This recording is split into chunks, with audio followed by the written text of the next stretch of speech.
Hello viewers, welcome to Newsweek South Asia, a program that talks about breeding of terrorism and its impact on South Asian nations. Let's begin with the headlines first. Rocket-propelled grenade hits Punjab Police intelligence wing headquarters in Mohali. Pakistan's ISI create new terror group Lashkar-e-Khalsa. And Taliban obliterating Afghan women's rights. Let's begin the show with India's Punjab, where a rocket-propelled grenade hit the Intelligence Department headquarters of State Police in Mohali. Although no casualty or loss happened, but security forces are taking it as a challenge. The pro-Khalistan group Sikh for Justice in an audio message has claimed responsibility for the attack. However, the authenticity of the Sikh for Justice founder Gurpatwant Singh Pannu's voice is being verified. A report. A rocket-propelled grenade attack took place at Punjab Police's intelligence wing headquarters in Mohali a few days back, shattering windows panes on one of the floors of the building. Two suspects arrived in a white Swift Desire car and launched the RPG from about 80 meters away from the intelligence office building. While investigating the matter, police found a dump of nearly 7,000 mobile phones from 3 mobile phone towers close to the scene of the blast. Although there was not much damage caused, the blast was an attempt to convey a message that radicals can even target the intelligence wing's building. The role of Pakistan-based terrorist Harvinder Singh Rinda is being probed in connection with the blast. Soon after the blast, raids were conducted across the state and possible suspects were rounded up and questioned. Police have arrested one accused, Nishan Singh, a resident of Taran district, who is already facing several criminal cases, including one related to attempt to murder and another under the Narcotic Drugs and Psychotropic Substances Act. However, Gurpatwant Singh Pannu, leader of the banned organization Sikhs for Justice, has claimed responsibility for the attack. In an audio message which came after the blast, Pannu issued a threat saying that the group's next target is Himachal Pradesh. Main ये है कि आपको पता ही है कि एक projectile ने hit किया है और उसमें जो एक्सप्लोजिव इस्तेमाल हुआ है वो टीएनटी लग रहा है. बाकी इसमें जिस तरीके से इंसिडेंट हुआ है शाम के टाइम, उस टाइम कमरे में कोई नहीं था और इम्पैक्ट दीवार पे आया, इसलिए नुकसान कोई नहीं हुआ है. और लेकिन ये चैलेंज है और हम इस केस को सॉल्व करने के लिए पूरे कोशिश कर रहे हैं और जल्दी solve. The authenticity of the Gurpatwant Singh Pannu's voice is being verified. Gurpatwant Singh Pannu of the Sikhs for Justice outfit is one of the radical Khalistani supporters who has been carrying the Khalistan movement in the current age. He is being seen as one common face who is trying to gather Sikhs for Justice activists from across India, Pakistan, UK, US, Canada and other countries. Pannu is also known for instigating violent attacks in favor of the Khalistani movement. However, despite his open secessionism, pro-Khalistan outfits have misgivings about Pannu and SFJ. The contention is that while Pannu instigates the Sikh youth in India to further his cause, often leading to their arrest and trials, he himself leads a cushy life, enjoying diplomatic immunity from arrest as he is a US citizen. Outfits with similar pro-Khalistan ideologies look at him as an agent of Pakistan, furthering his personal fortunes than being invested in the ideological struggle. With such non-entities like Sikhs for Justice coming forth to be in the limelight in the name of seeking justice of Sikhs, it is just Pakistan ISI which is gaining advantage out of this, and the real Sikhs are losing the battle. With the kind of borders that we have, whether it's J&K or whether it's Punjab, and the kind of activity that we see on the Pakistani side, you find tunnels being made every other day, you find UAVs unarmed aerial vehicles, unmanned aerial vehicles being flown across every now and then, and they're dumping of heroin or they're dumping of weapons on this side. This kind of an activity will continue.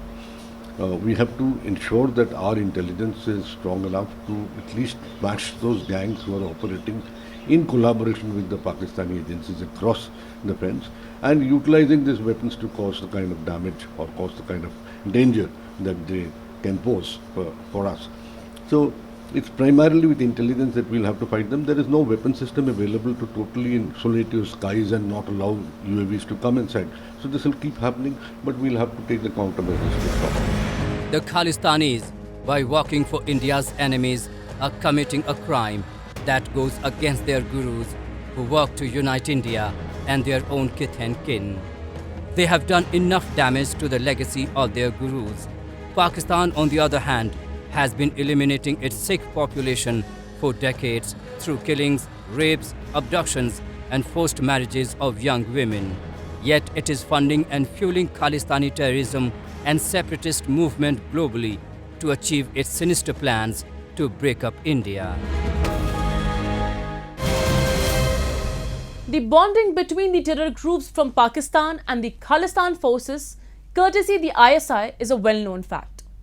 For years now, the ISI has brought together these two forces with the sole intent of causing damage in India. 2 days after the bomb blasts in Punjab, Mohali, the intelligence agency in India warned that Pakistan's deep state and notorious spy agency, Inter-Services Intelligence, has created another terrorist group called Lashkar-e-Khalsa to spread unrest in India. A report.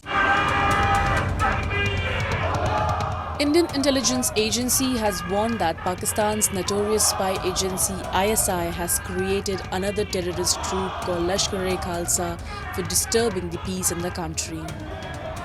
In its warning, the Intelligence Bureau has said that the group Lashkar-e-Khalsa is active on social media and recruiting people to execute its nefarious designs. It has been learned that a Pakistani intelligence operative using the pseudonym Amar Khalistani is actively making efforts to cultivate new recruits through a Facebook ID. ISI has established this outfit to recruit Afghan nationals for terrorist activities in India, especially in Jammu and Kashmir. The Inter-Services Intelligence has reactivated its Kashmir Khalistan desk to bring pro-Khalistan supporters and anti-India supporters in Kashmir at a common place. The idea behind the K2 desk is to exploit sentiments in Punjab and Kashmir.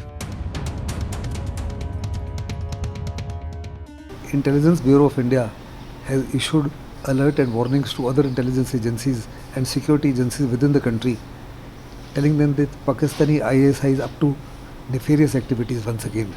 They have formed Lashkar-e-Khalsa, whose aim is to create chaos and mayhem in Punjab. They are recruiting Afghan terrorists for the said purpose. Under the circumstances, Pakistan has to be brought to book. India has to up the ante. We carried out a surgical strike after the attack on Uri and after attack on Pulwama, Balakot-like strike. Something similar ought to be done to ensure that Pakistan stops acting in a hostile manner against India. In the last few months, the Punjab Police and security agencies have recovered explosives in the state on multiple instances. The Khalistani elements are re-emerging in the state, and some experts believe that Mohali attack could be a test run for a more serious attack. The bonding between the terror groups from Pakistan and the Khalistan forces, courtesy the ISI, is a well-known fact. For years now, the ISI has brought together these two forces with the sole intent of causing damage in India. It has also come to notice that ISI, through its K2 desk, has been funding the targeted killings, and the pro-Khalistani radicals are employing the services of gangsters for executing the killings to revive the militancy. The Khalistanis based in Pakistan and the Lashkar-e-Taiba have made public speeches on several occasions about the similarities between them. Both elements speak about the historic links between the Sikhs and Muslims. They say that the time has come to be together and fight against India.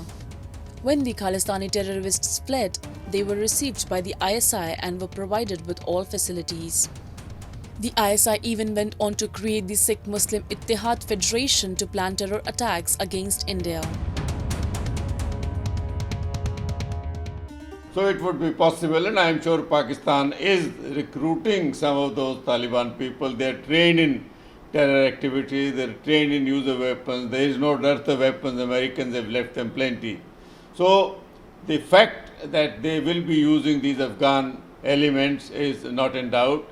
And all intelligence agencies of India, whether it is state intelligence or the central intelligence, must jointly operate to tackle this menace of terrorism, particularly in a border state like Punjab.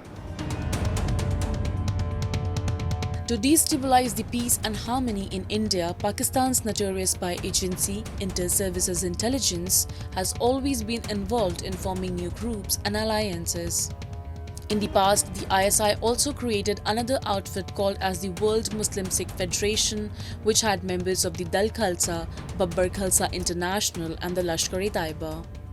This forum was however meant to be political in nature, and its job was to spread the ideology.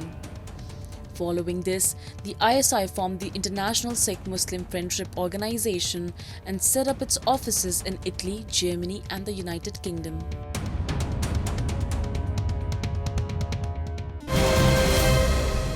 In 1988, many separatists began armed insurgency in Kashmir in the name of freedom. These separatists targeted and mercilessly killed many prominent mainstream political personalities and innocent Kashmiri Pandits. And one of the major conspirators who was responsible for such mass killing was Yaseen Malik. A pro-Pakistan separatist and Jammu and Kashmir Liberation Front leader, Yaseen Malik has recently pleaded guilty before a Delhi court in cases of terror financing and secessionist activities in Kashmir. A report. For 3 decades, Kashmir has been struggling to get normalcy. There are several Pak-backed elements who have been misleading Kashmiri youths and are responsible for mass killings in the valley. One of the perpetrators, Yaseen Malik, on May 10th, pleaded guilty to all the charges before a Delhi court, including those under the stringent Unlawful Activities and Prevention Act. The separatist was arrested by National Investigation Agency back in 2019 in a case related to terrorism and secessionist activities in Kashmir that convulsed the valley in 2017. Exactly 1 month after separatist leader Muhammad Yaseen Malik was arrested, the centre on Friday banned his party, the Jammu and Kashmir Liberation Front, for supporting extremism and militancy and indulging in anti-national activity. There were many others, including Yaseen Malik, who were registered in 2017 for raising, receiving and collecting funds to fuel separatist and terrorist activities, being part of a conspiracy to cause disruption in the Kashmir Valley and waging war against India.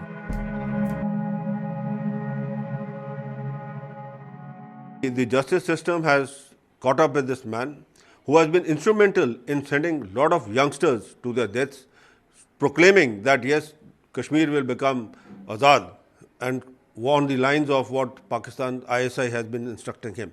The money he has been receiving from Pakistan has been distributed to all these people, to the stone pelters and others over there. This man has been portrayed as a man of Messiah of peace. The killing of Air Force personnel, where squadron leader Surinder Khanna and his associates were gunned down by this man in cold blood. That is still going on. So this is just one. The other cases are on, and I'm sure that finally this man will hang to death.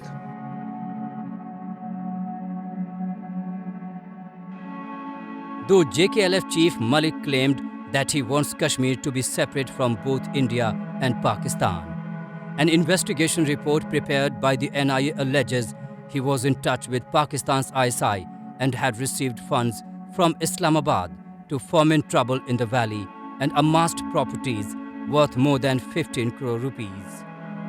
The NIA alleges Malik got 15 lakh rupees from Watali on April 7, 2015, and that some of the money was used to fuel the unrest in the valley after the killing of Hizbul Mujahideen commander Burhan Wani in 2016. The pro-Pakistan sympathizer has been the voice and face of the Pakistan terror establishment.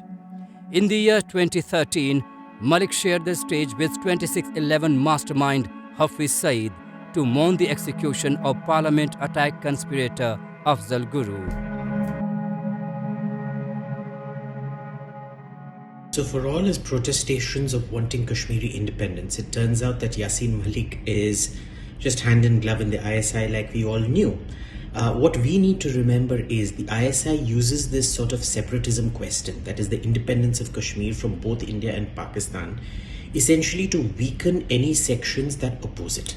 Remember, maybe say 1/3 support joining Pakistan, 1/3 support joining India, 1/3 support independence. If you keep saying Pakistan, Pakistan, you'll have a 66% vote against you.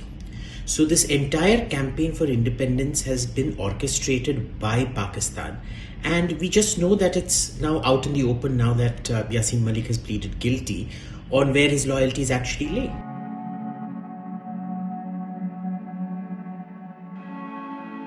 According to the NIA, Malik was involved in terror funding through various illegal means, including hawala transactions for funding separatist and terrorist activities in Jammu and Kashmir. Malik was also the mastermind behind the purging of Kashmiri Pandits from the Kashmir Valley and was responsible for their genocide, in which hundreds of Pandits were killed, raped, and tortured in a way that the country had never seen before. He led the mobs in destroying and burning government buildings and schools and in attacking security forces. Malik has always maintained that he is proud of the fact that he took up the gun, and not even once has he expressed remorse for his actions and never condemned the reign of terror unleashed by other terror groups. In the name of freedom struggle, Yaseen Malik had set up an elaborate structure and mechanism across the world to raise funds for carrying out terrorist and other unlawful activities in Jammu and Kashmir.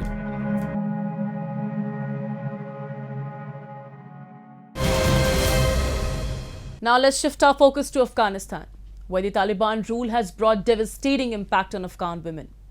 Ever since their takeover in August last year, the Taliban has curtailed women's freedom and has not fulfilled any commitments regarding the education of girls and other rights for women. Women who hoped the Taliban would reform their extreme views have been disappointed by the new severe restrictions imposed on them.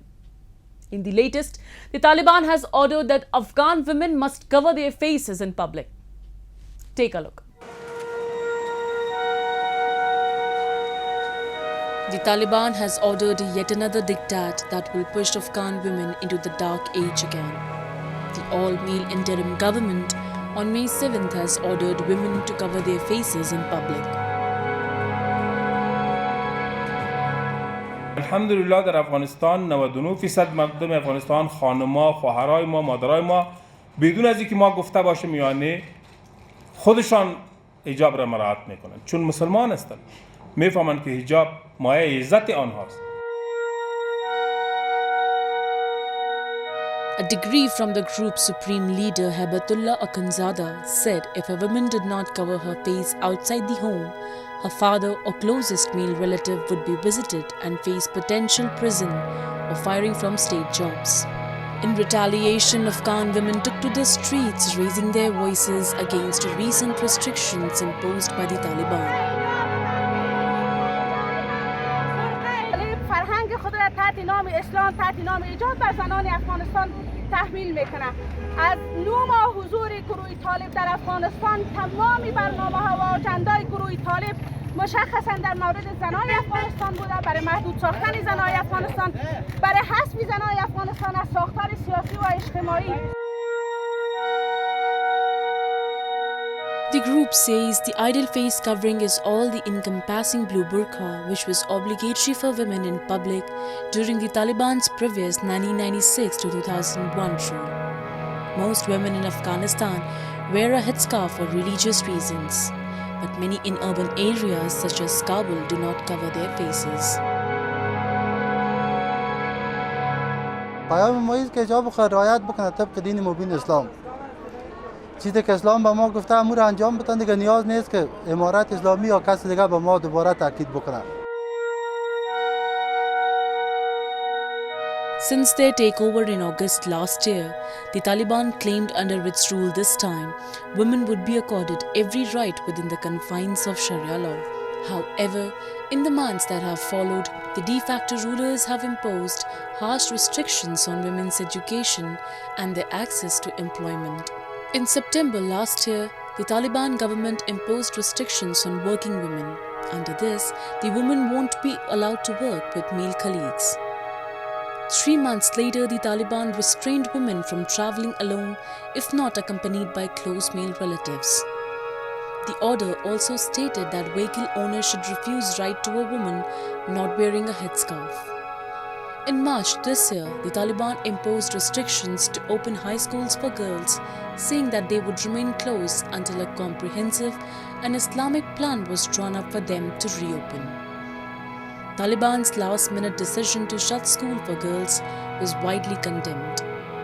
After their decision, the United States abruptly cancelled meetings with the Taliban in Doha that was set to address key economic issues. The crisis for women and girls in Afghanistan is escalating with no end in sight. Taliban policies have rapidly turned many women and girls into virtual prisoners in their homes, depriving the country of one of its most precious resources. The Council has just been meeting to discuss the latest situation in Afghanistan following the regressive decree by the Taliban ordering women and girls to cover their entire face and body in public and banning them from going outdoors without a male chaperone. These are women who have grown up with the opportunities that they're entitled to, and that women in Afghanistan did not have 20 years ago. They've benefited from education, a thriving cultural environment, the ability to work and make decisions about their own future. 3.6 million girls were in school. A quarter of the seats in Parliament were held by women.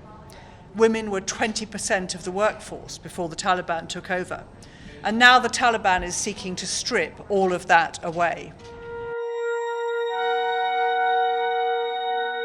The Taliban regime has failed to earn recognition from any UN member state because of their rigid and transient mode of governance, their inability to transform their mindset on issues such as women freedom.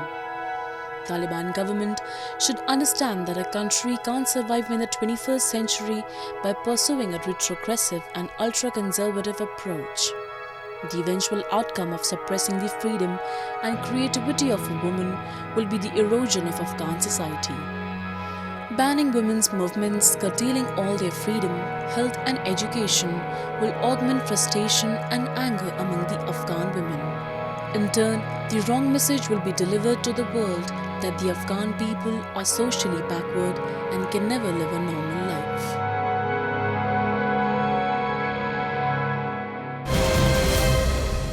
And with that, we come to the end of this edition of Newsweek South Asia.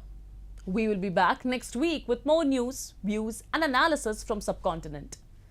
Meanwhile, do keep writing to us at nwsa@anin.com. This is Shivangi Mishra signing off on the behalf of the entire production team of Newsweek South Asia.